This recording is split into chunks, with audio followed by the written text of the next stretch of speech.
everybody. Welcome to Takeoff with John Clark, presented by Rivers Casino. And we are here in the sun of Clearwater, Florida, the Phillies' first full squad workout here at spring training. And you know, they have gotten so close the last 2 years. They want to close the deal. And I'm told in the team meeting with the entire team, the owner, John Middleton, he told the team the same thing he told Ryan Howard 15 years ago. Get that bleeping trophy back. John told the team it is time. And he didn't just mention one.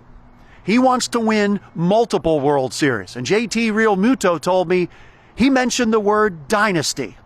Well, the Phillies have all the pieces to do it. They've gotten close the last couple years. They say they're hungry. And they have everybody here ready to go. Remember, Bryce Harper was hurt last year. He didn't come back for the first month and a half or 2 months of the season. And they had some of their new guys, Trea Turner and Taijuan Walker. They had to go to the WBC.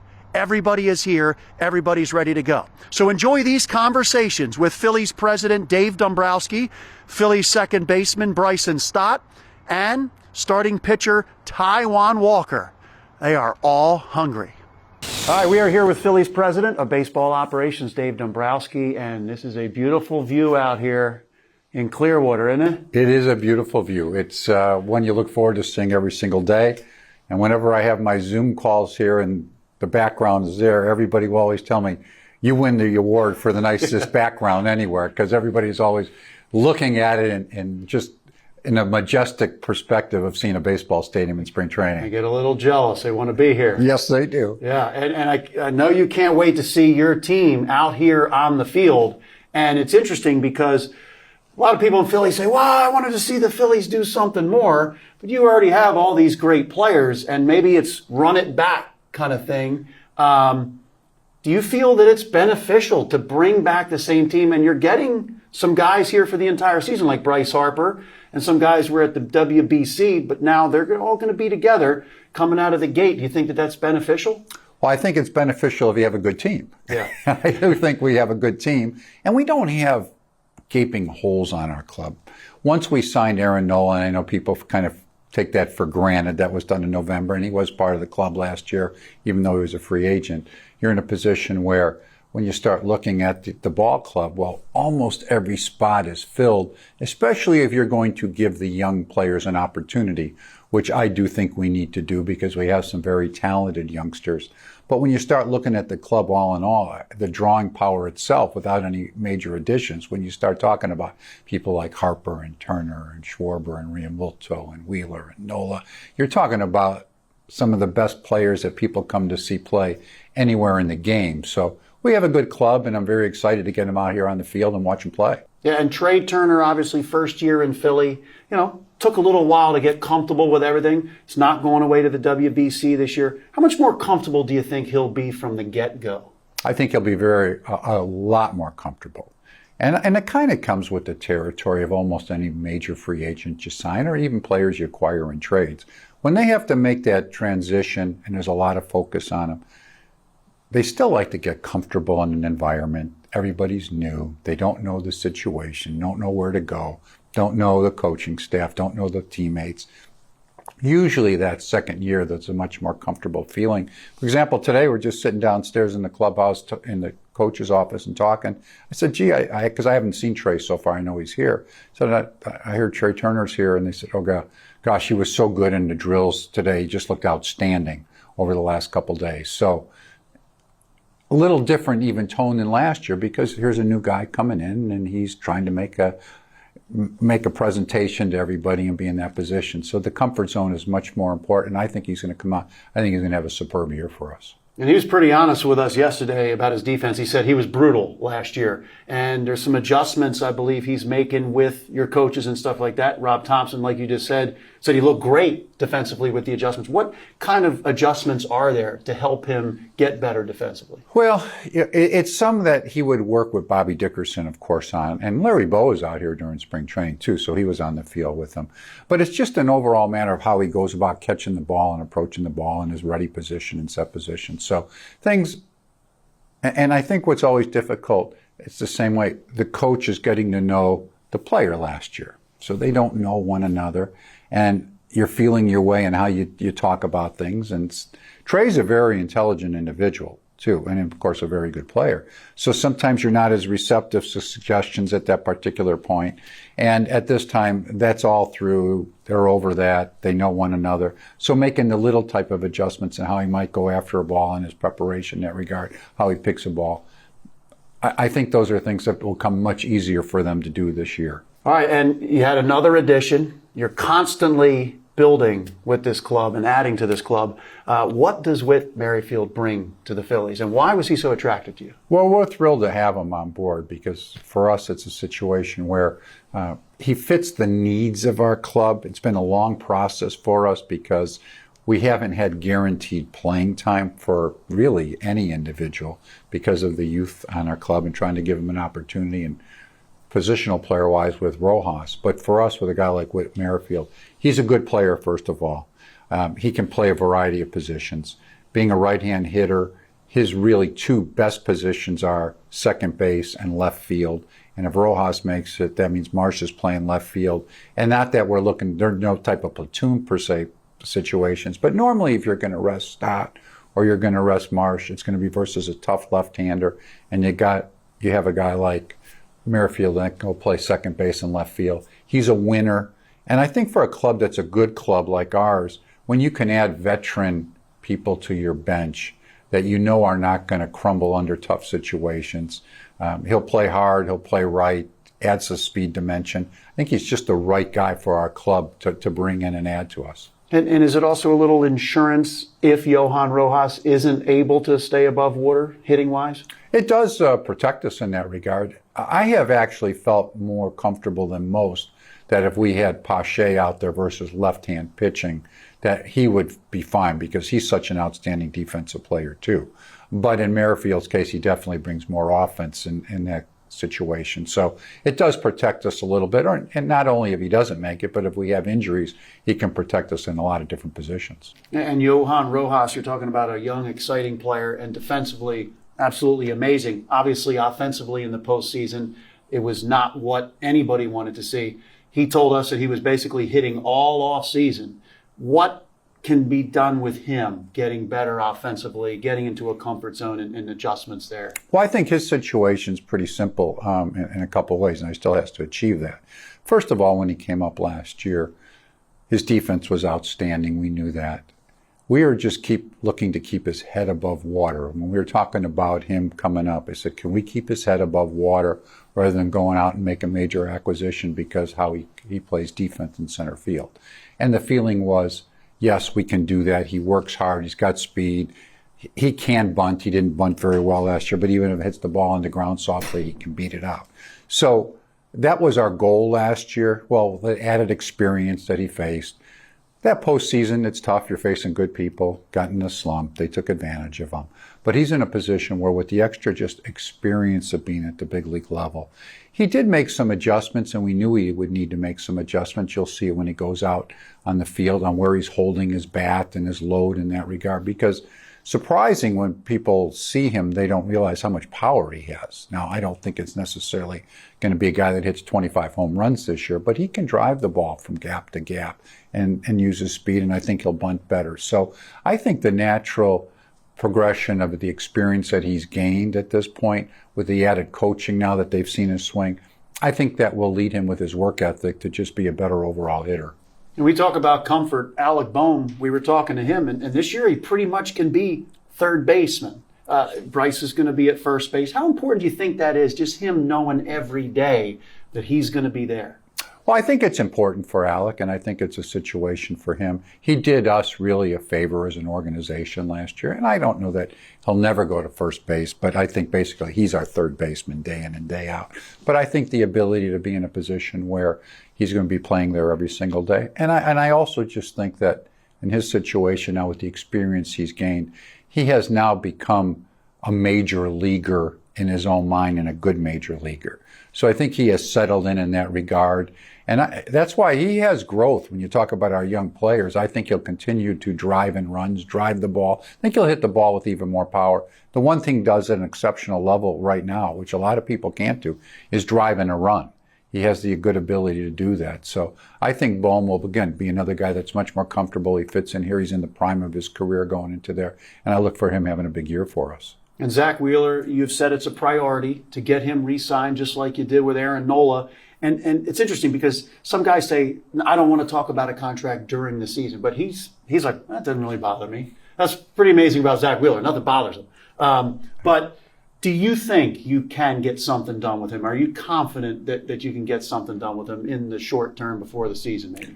Well, the way I would describe it is I'm hopeful. How's that? Yeah. So, I mean, I don't really, it's hard to put a level one way or the other on those type of things. And so, really don't usually say much about contract negotiations publicly, but we have acknowledged that we'd like to get this done. This is a priority for, and it really is hard to know because I've been in a position where when you're talking to somebody, you think you're going to get a deal done and it breaks apart, and sometimes you don't think you're going to get it done, and all of a sudden it comes together. So I'm optimistic and hopeful, and I hope that Zach Wheeler is a Philadelphia Philly for a long time. You know, like you said, a lot of people took it for granted that Aaron Nola would get re-signed, but that is a huge contract. And was there really a worry that he could go to the Braves? I mean, did that really enter the conversation? Sure, it worried me. I will say it worried me a great deal. That, and not that he couldn't have gone somewhere other places too, but when you start talking about what you're looking to have if you're a pitcher like Aaron, you're looking for a good club. You're looking for a club that's on the East Coast for him. He's from the East Coast, somewhere that trains in Florida. He's comfortable in the setting like there. Atlanta, of course, great club. They support their players well, too. So, sure, I was not only worried about him going anywhere, but that would be a club I definitely didn't want him to go by any means. And so when he agreed that he wanted to come back, it was not only did we want him back a great deal, of course, because he's such a good pitcher and he's a Philly through and through. He's the type of guy you build your organization around. But it was also a nice relief to not have him go to the Atlanta Braves. Yeah. And by the way, it's fascinating that the Braves, I believe, have finished 14 games ahead of the Phillies the last 2 years. But in the playoffs, it's the Phillies advancing. How wild is the playoffs? Because you set up a club to win, but the playoffs, is it a crapshoot? No, I've never described it as a crapshoot myself. I think that sometimes you need to be fortunate during that time period. There's no question, because a break here or a break there can make a difference, right? Even last year, you look at us when we're in Arizona, and we're ahead of Arizona 5-2, and we lose that game. Well, you win that game, you're going to the World Series. That's how close it can be like that. So every little thing can make a lot more in that regard. But no, I don't think it's a crapshoot. And I also think that there's a way that clubs can excel for the long season and maybe aren't quite as good for the playoffs, and vice versa. Now, we all go out there all year long trying to win our division. That's going to be our goal. And there's an advantage if you're not playing those first 3 games, because when you go into those 3 games, those make me nervous. Yeah. Because you talk about a 7-game series or a 5-game series, but a 3-game series, anything can happen. Yeah. A blue pit here, a blue pit there. But the reality is that sometimes it can make a difference when you have guys like Wheeler and Nola at the top of your rotation, and Ranger Suarez has been outstanding in the postseason. You can win a short series when you have that type of pitching, much more than maybe over a 162-game season where you're not pitching those guys quite as much, or you give them some extra rest. So you can have a different type of club in the postseason than you do have during the regular season. And obviously you are building the club for postseason. Well, you're building it. Now, again, you'd like to win every game you play, so you're never looking for that. But sometimes you give during the regular season to know that you're going to be more prepared for the postseason. But as we can see, there's still no guarantees, because if there were, you would, no matter how you plan, you'd win all the time. Yeah. But it's still very difficult to do that. But I do think that there is planning in that regard, because sometimes, remember Jim Leland always used to tell me this when we were together a long time ago. So he said, it's not always the best club in the postseason. It's the healthiest club in the postseason. So that can make a difference. And that's a great segue, because I was going to ask you about the health of Zach Wheeler and Aaron Nola. One of the things Zach said was, since you have come here, there's been changes and things done to get them to post for all their starts, to help them with their health.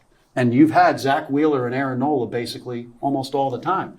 I don't know if you can tell us specifically what you're doing to help out, but what are some of the things that keep these guys healthy? Well, there's a lot that's involved with that, and still you have to be fortunate, because anything can happen anytime. Somebody can walk off a curb and twist their ankle, right? And they're out, and so you never know how that goes. But I think it really comes down to it's a combination of factor and an integration of many different people and departments working together.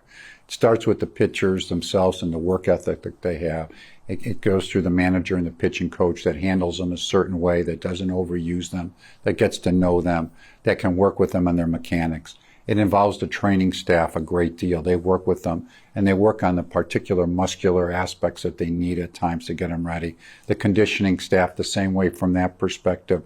And it's all of them working together. I don't think there's any magic secrets here, nutrition aspect of it. So all of that goes in together.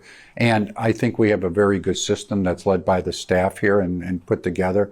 But I'm sure other clubs are trying to do the same thing. I tip my cap to the individuals that we have in the organization and their work ethic and knowledge. But you also have to be a little bit fortunate at times, too. Couple final questions for you. If we could look back at just how wild a season Kyle Schwarber had. Jason Stark had a great article about him being maybe the most unique leadoff hitter in the history of baseball. With the strikeouts that he had, I think he led baseball in strikeouts. But the walks, he had all the walks. And maybe his average was below 200. But should we really on the TV screen, or should we pay a lot more attention to the on-base percentage than the actual average? I mean, because a walk does count the same as a single. Yes, and I do think, I mean, you're talking about a unique individual, right? Yeah. I mean, when you talk about Kyle Schwarber, it's not, I think he's one of the, maybe the only guy in history that's done what he's done from home runs and walks and strikeouts. But I think if you're talking about a leadoff hitter, I do think the on-base percentage is more important than the batting average. Now, some positions that not necessarily so, but if you're talking about somebody that's hitting the top of the order, you want them to get on base. Now, Kyle also has the unique ability to hit the ball at the ballpark like not many leadoff hitters do. But we've been very efficient and very good when he's led off for us. He's done a good job.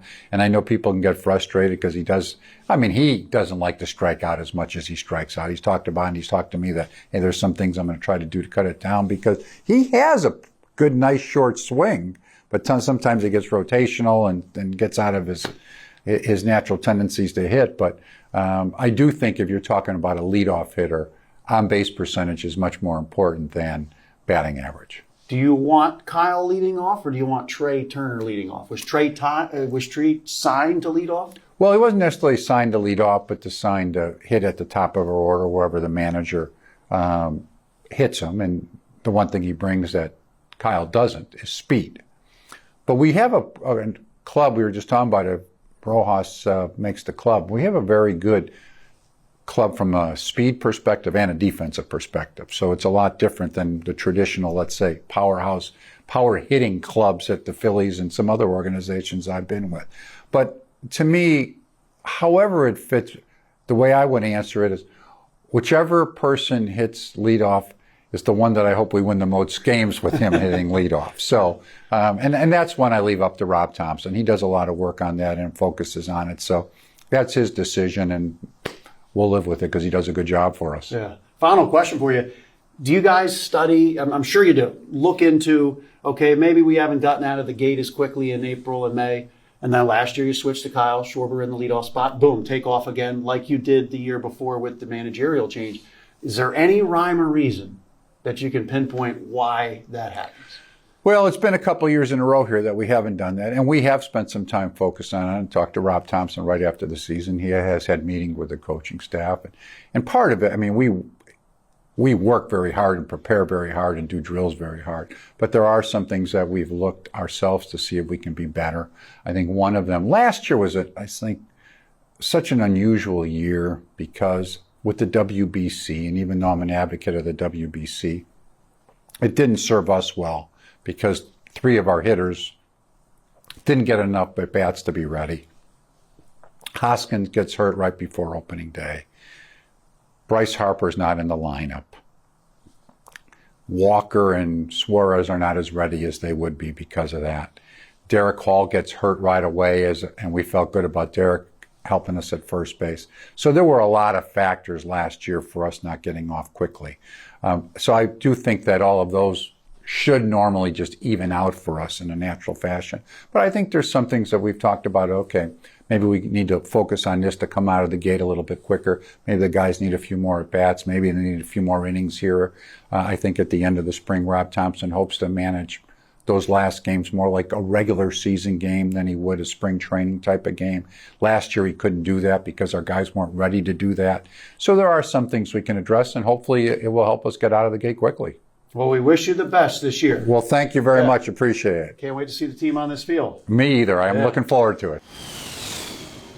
Hey, celebrity cook Steve Martirano is bringing his Italian-American cooking back home to Philly, where it started. Enjoy Martirano's Prime at Rivers Casino and Steve's famous meatballs with Sunday gravy, prime steaks, and more. So make reservations for Martirano's Prime on Open Table.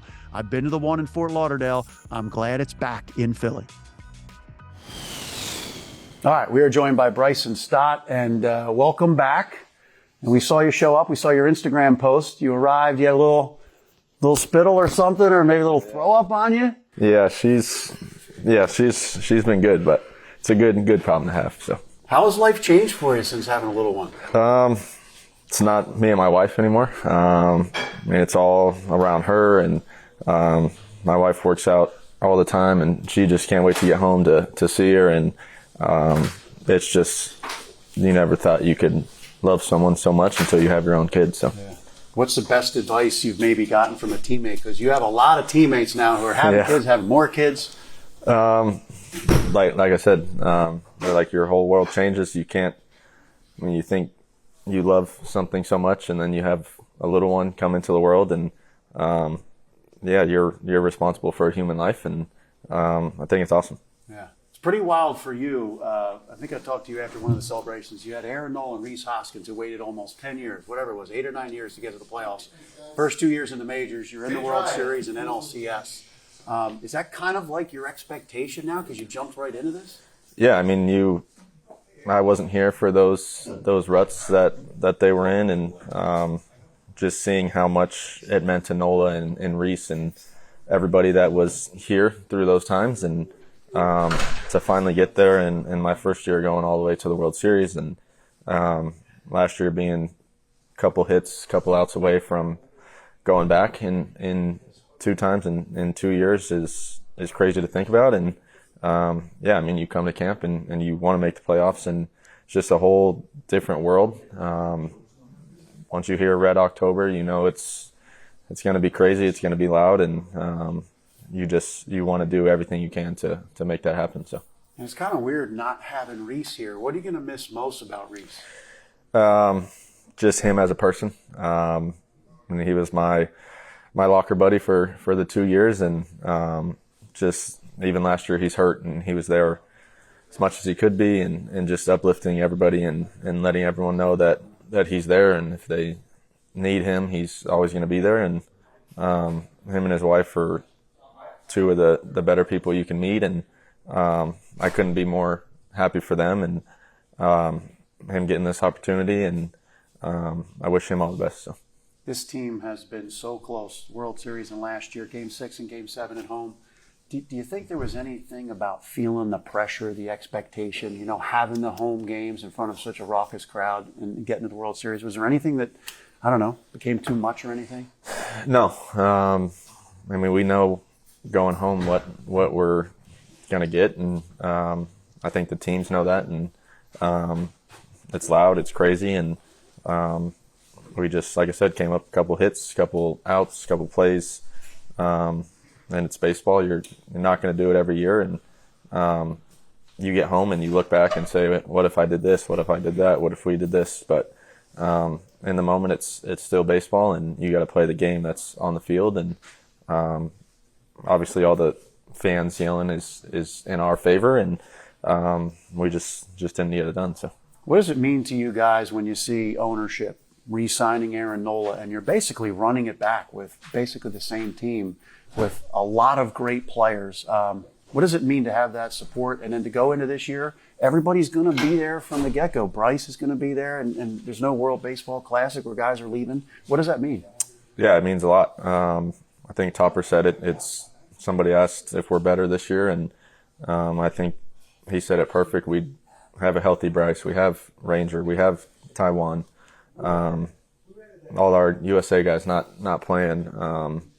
I don't think the WBC is an issue, but just having 6 weeks with Trey on the half field and kind of perfecting everything that we want of each other is huge. And we didn't have that last year. We didn't have Bryce for the first little bit. So I think we're in a better health state. And yeah, you have everybody coming back from the last 2 runs, and everybody knows what it takes to get there, and just got to finish the job this time. So you have worked really hard on your defense, and Gold Glove finalist moving over to second base. Do you set that as a goal, to be a Gold Glover? I mean, you always think about it. You never want to go out and say, I need this award, I need this award. It's a you award. Obviously, the big picture is something like this. And you play your game, and the balls come to you, and you catch them and get them out. And your team's playing good, you're playing good. Everything at the end will kind of come. It's hard to set out certain things. Obviously, you have goals, and winning a Gold Glove is awesome, and it's a goal of mine. But obviously, the big trophy at the end of the year is the most important one. So, some of your coaches and people have said you didn't come into the majors entitled, and you make the switch to second base and you worked your butt off to do it. Where do you think that mentality came from? Because some guys do come into the majors like, hey, I'm here as a first round pick, but you're not entitled. Yeah, I think it's just having my brother's older than me, and he played with a lot of first round guys, and is friends with a lot of people that have played in the major leagues, and they always just told me the second you get drafted, yeah, you're a first rounder, and then you come to Florida or spring training and you're a minor leaguer like everyone else. I think that's where I kind of got it from, and then you step in a big league clubhouse, and you see the guys that have been in the league for 10, 11 years, and what they went through to get there, and I think it's just everyone pulling on the same end of the rope, especially on this team. It's all about the team. It's, like I said, the personal awards come after the team, and I think having this type of clubhouse, obviously you want that, and it really helps you coming up. So.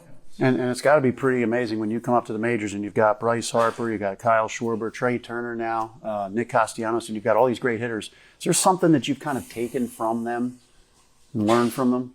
Yeah, just kind of their work before the game. You see everything on the field. You never see anything behind the scenes until you play with them. So, me for Bryce, I've seen his kind of routine for a long time, but I think even for me in college, I would take my 3 rounds of BP and then I'd be ready for the game. But here you can't do that. You got to really look at scouting reports and really look how the pitcher attacks certain hitters. And just where I hit in the lineup, I have 2 lefties in front of me that obviously way different types of hitters than I am, but you still see kind of their go-to strike pitch for lefty. You see their out pitch for lefty. So just kind of paying attention more to the game than I did in high school and in college has really, really helped. So. And we've seen how you have a great eye at the plate, 2-strike hitter and all that. When you look at your season, are there certain things here and there that you're still looking to get better at and work on? And what have you kind of set as a goal with those things? Yeah, I think I don't want to say throw away at bats, because I mean, obviously throughout the course of the year you throw away some, but I think I kind of got out of the strike zone a little bit instead of taking my walks in certain situations, and just kind of being more aware that maybe they are pitching around you at a certain point. Just kind of being more mindful of that, and I think that I know I could reach certain pitches and I want to swing at them. So it's less about me not knowing the strike zone, but it's more of me knowing that I could hit a certain pitch, even if it's a ball. So kind of toning that maybe in a little bit, and not trying to hit everything and take the walks when they're given. So. A couple of guys, we were asking what their favorite moment of last season was, or where they really just had goosebumps, and they talked about your moment. Your walk-up music's playing, and then you hit a grand slam. And the video is amazing when you just hear the crowd. What were you experiencing in that moment, and how wild was that moment? I mean, I got to rewatch it quite a bit, and I'll open up my Twitter and still see it to this day. So, or X, whatever it's called now. But yeah, I heard my walk-up song, and I heard the singing the first time they played it, and then they had the mound visit, and then everything after that is kind of just a blur. You know, you want to. We were up 3-0 at the time, and in the playoffs you want to add on, and just getting back to where we were the year before. We knew the Braves were waiting for us, and I really just wanted to get something in the air and stay out of a double play and kind of tack on a run at the very minimum, and got a pitch that I could hit another ball, but like I said, I could reach it, and I told Kevin I was going to sell out for a first pitch fastball, and he threw it, and then around the bases was still a blur, and then kind of getting back to the dugout was awesome. Everyone just so happy, and rewatching the video really helped, so I was able to kind of feel it also. That's awesome. And isn't it pretty funny? You're here at spring training, I hear the fans up there, they're kind of humming, they're singing your walk-up music. I mean, that's kind of created a vibe, right? Yeah, it's not going anywhere, that's for sure. Like I said last year, I didn't ever pick that song thinking it was going to be this, but I guess the song comes with me now. So, even at home in Vegas, I would hear random people saying it on the golf course. They'd play it in their speakers, and it's kind of all over. So, gives you a good vibe. How about Dancing on My Own? Is it still going to be back in the clubhouse? I don't think so. No? But you guys said that last year. Yeah, we did say that last year, but we did stink at the beginning. We kept saying second place is better than last place what we were in, but I don't know, if we find something new that's just as catchy, I think we'll change it, but we'll see what our DJ has to say about that. Yeah, so. And it's got to be right. Like, I know you guys wanted to find another one, but it's got to be right. Yeah, you can't force it, but see what our DJs have to say. Yeah. And a couple final questions. Kyle Schwarber, such a great leader. I was reading about how he has kind of met each player on their level or found something that you guys really like. I think he went to some wild place with Nick Castellanos, like a psychedelic place. Has he connected with you in a certain way, and what makes him so special as a leader? Yeah, we play ping pong all the time. Ping pong or golf or anything. He's just as competitive on the baseball field as he is doing anything. So I think just him having, wouldn't say 10 personalities, but he could be loud and obnoxious with me and Marsh, and then he could tone it down when he's talking to JT or Bryce or someone like that. But just him kind of being able to fit in with everybody is huge, and nobody's ever afraid to go talk to him, and he's not afraid to go up and talk to you, and even the Latin players he gets along with, and I think that's what's so special about our whole clubhouse.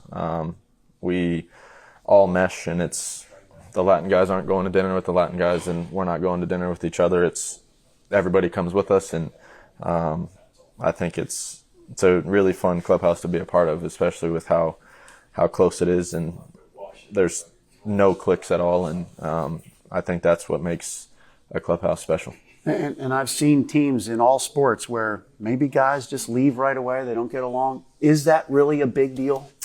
Yeah, we're with each other for 8 months out of the season, so you better like each other.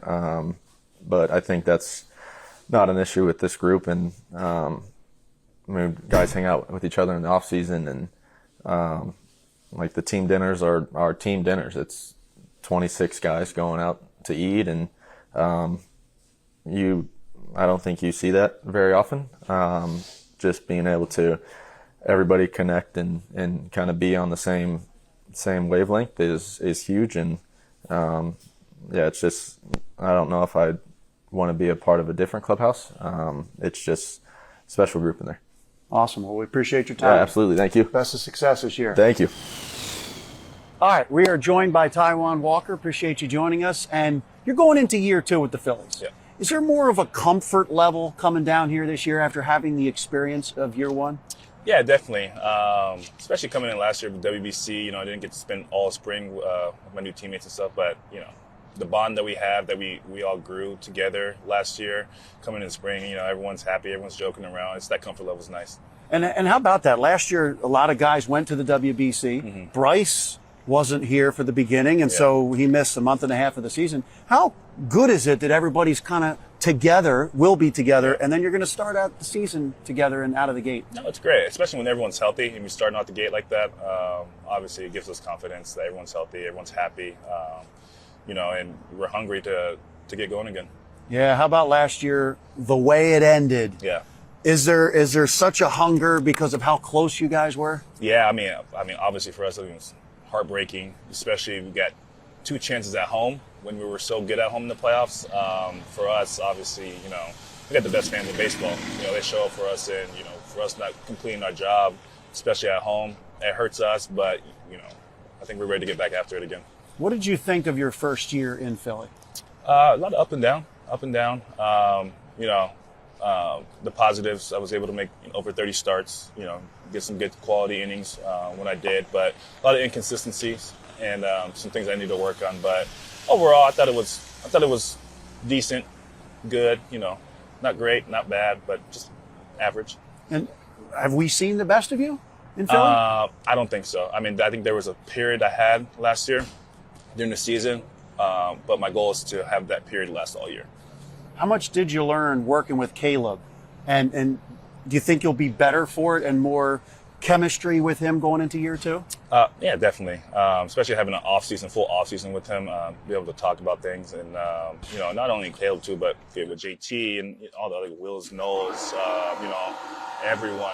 We're able to talk through so many different things, how we set up hitters and whatnot. But having Caleb for sure, I'm excited. Working on maybe a harder curveball this spring, maybe tinkering with the splitter a little bit. So the good thing about Caleb is he's so open to anything. Let's try it. If it doesn't work, we'll go back to what we're doing. We saw you get into a groove there, and you had a great stretch. What did you find during that stretch that made you so successful? I think it all started with my velo. My velo was where it usually is, or it has been in the past, and I think everything plays off that. I think when I'm 94, 96, my splitter plays up, the cutter, the slider, everything just plays up a little bit more, and I just was inconsistent with my velo last year. Do you think there was any reason for that? I mean, you were in the World Baseball Classic. There were a lot of things going on, new team. Yeah, I mean, it could be a lot of different things. I don't know. I can't really pinpoint. There were stretches where I felt really good, so good. Bullpen felt good, and I get in the game. I look up, it's 91. I'm like, okay, well, why? So I don't know, but this year came in a little bit. Put a little bit more muscle on. Came in a little heavier this year. Stronger, definitely stronger. So I'm excited to see what that takes me. What did you learn being around Zach Wheeler, Aaron Nola, and Ranger Suarez? What did you take from them? Let's see. We'll start with Zach. I mean, with Zach, he's just 97 effort, no effort, just nice and easy. But people, I think, forget how good he actually really is. He's got great breaking stuff. His fastball's obviously live, but he's just, his composure out there is so calm. So you just watch it now. You can learn a lot just from watching him on the mound. Doesn't speed up or nothing. Knowles, obviously, great. Really good. Got paid. I think he deserved every single penny of it too, and I think he's only going to get better. And then Ranger, I mean, that dude, he's a freak athlete. One, I mean, you see it on the mound, but the coolest thing about him is just he catches the ground ball, he's walking to the dugout, not even looking at first, and just flips over out. So yeah, Mr. Automatic over there. Yeah, it's crazy. And they talk about Ranger and those guys having no heartbeat. Yeah. Are you that way, or do you get amped up? Are you kind of up and down emotionally? I can have moments where I get up and I get pretty high. Maybe something I need to work on, letting some things that are out of my control affect the way I pitch. But again, that's, I can pick, Ranger, Nola's, and Wheeler's brain on that and just, kind of talk to them. Hey, what do you guys think about? What are you focusing on? If someone does something out of your control, what do you do, So when you decided to sign with the Phillies, Yeah. is there something that stands out in your mind that is different than what you thought it was going to be like, or something that's even better that you didn't even realize when you signed here? Well, when I signed, one of the first things I was excited about was to throw to JT. Obviously, the best catcher in the game in my eyes. I think a lot of guys' eyes. But just the team chemistry. Obviously, was with the Mets 2 years before, and just facing the lineup, it was brutal facing them. It was not an easy out anywhere in the lineup, and so to be on the right side of it was nice. And knowing too, like, hey, if I give up, early 2-3 runs, my offense is going to put up 6, 7, 8 runs. So it's always good to have that confidence. But yeah, I mean, just the chemistry alone, I think, was the biggest thing. And you've mentioned working with JT a couple times. Yeah. Just how into it is he, studying the pitchers and having something ready to go for you when you're having to start? Yeah, I mean, he makes our job way easier. All we got to do is go out there and let him put his fingers down, and we just, everyone's so confident in him. The work he puts in, he's a great hitter, but he also puts twice as much work in as making sure that us pitchers are ready to go. Yeah.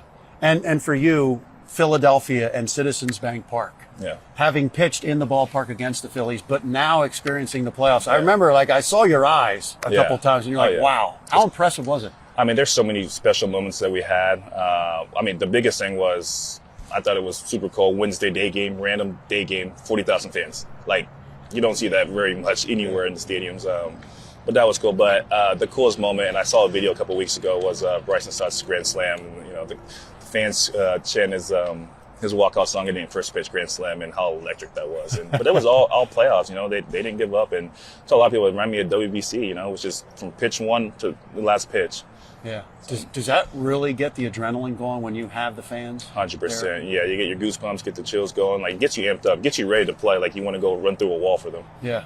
Now, do you have a little chip on your shoulder, the fact that you weren't able to pitch in the biggest moments in the playoffs? Yeah, I mean, I just wanted to be a part of the team's success in the playoffs. I felt like, we win the whole thing and I don't pitch. I feel like I didn't really contribute anything. And, I definitely want to pitch in the playoffs. I felt ready to pitch in the playoffs. And for whatever reason, I didn't. In the past, it is what it is. And I get better this year and, give no reason not to pitch me in the playoffs. When you're working out in the off season, or maybe there's a day where you're just like, man, I can't get going today. Does that stick in your mind? I want to make sure the manager has to put me in and knows that I'm the best guy for this job. 100%. 100%. I want everyone to have the confidence in me to be like, okay, hey, Ty's throwing game 2, 3, or 4, whatever game it is. And we know, okay, hey, we're going to win this game today. Yeah. Ty's going to close it out for us, game 4, whatever it might be. So. You sent out a tweet about wanting to be a part of it. Yeah. Is everything cool with you and Rob Thompson? Everything's great. Yeah. Listen, I'm super competitor. I have one playoff inning under my belt, and it wasn't good. And I've been sitting on it since 2017. So, but yeah, everything's great with us. We talked a lot, in the offseason and stuff. So, it was just in the moment type thing. I was frustrated. But after that, you move on and, get ready for next year. And you want to be out there in the biggest moments. Who doesn't, Yeah. So. Yeah. Well, final question for you. Is there anything you want to say to Philadelphia about what they saw from you this year, maybe what they'll see this year in the second year with you in town? Yeah, I mean, I'm going to go out there every start, give it my all, make as many starts as possible, and, hopefully carry us, to playoffs or World Series, and we can win the whole thing. All right. That's the plan. Yep. Thank you very much for your time. Yeah, of course.